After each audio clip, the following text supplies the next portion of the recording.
اعوذ باللہ من الشیطان الرجیم، بسم اللہ الرحمن الرحیم۔ رسول اللہ صلی اللہ علیہ وآلہ وسلم نے فرمایا، بے شک دین تو آسانی کا نام ہے، اور جو شخص دین میں سختی اختیار کرے گا تو دین اس پر غالب آ جائے گا۔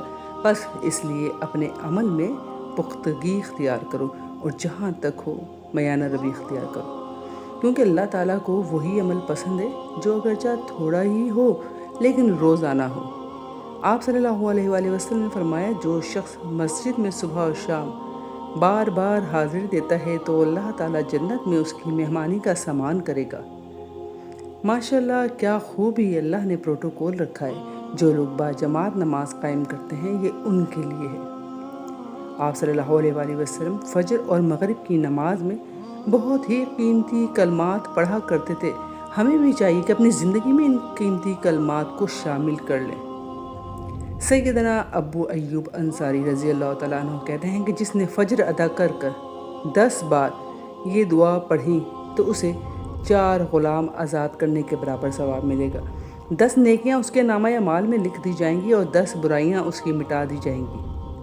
اور یہی نہیں بلکہ یہ کلمات اگر صبح کو پڑھے جائیں تو شام تک یہ کلمات شیطان سے اس کی حفاظت کریں گے، اور اگر شام کو پڑھے جائیں تو صبح تک ایسا شخص اللہ کی حفاظت میں آ جاتا ہے۔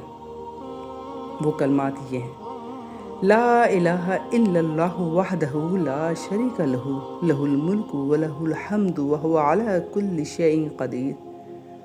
اور جو شخص صبح اور شام آخری 3 سورتیں پڑھتا ہے تو اسے ہر چیز سے کفایت کر جاتی ہیں۔ جو شخص صبح اور شام یہ دعا پڑھے تو ہر ناگہانی آفات سے بچا رہتا ہے۔ یہ دعا یہ ہے: بسم اللہ الذی لا یضر مع اسمہ شیء فی الارض ولا فی السماء وہو السمیع العلیم۔ اور جو شخص صبح اور شام یہ کلمات پڑھتا ہے تو ہر زہریلے ڈنگ سے بچا رہے گا۔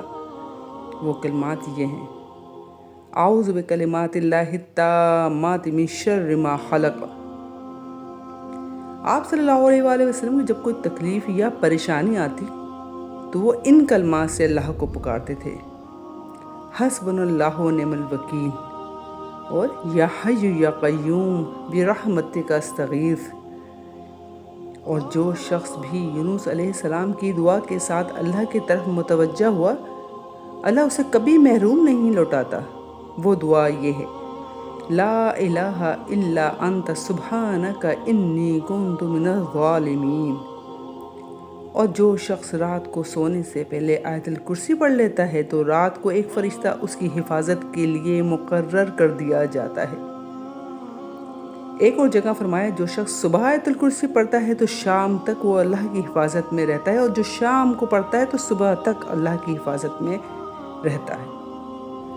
تو آئیے ہم بھی اپنی زندگی کو خوشگوار بنا لیں، ان دعاؤں کو اپنا کر اپنی زندگی میں سکون پیدا کر لیں۔ آمین۔